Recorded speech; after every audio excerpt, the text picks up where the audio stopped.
মদিনার বাজার দিয়ে নবীজি যাচ্ছেন, নবীজির একটা ওট পছন্দ হয়েছে। তো নবী ওটের মালিকের কাছে গিয়ে জিজ্ঞেস করলেন, ভাইয়া এই ওটটার দাম কত?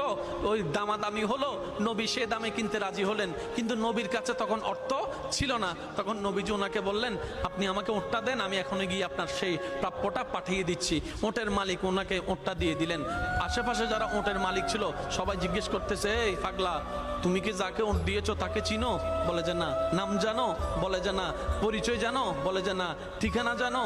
না। তো তুমি যে ওটটা দিয়ে দিলা, উনি যদি ওটার টাকাটা না ফাটায় তখন তো তুমি লসের মধ্যে চলে যাবা। সে ওটের মালিক বলে, এত সুন্দর নুরানি চেহারাওয়ালা কখনো বাটপার হতে পারে না, কখনো চিটার হতে পারে না, কখনো মিথ্যুক হতে পারে না।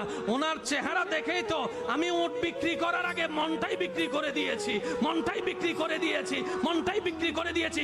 তোমরা যাই বলো, আমার মন বলে উনি আসবেই আসবে, টাকাটা পাঠাবে পাঠাবে।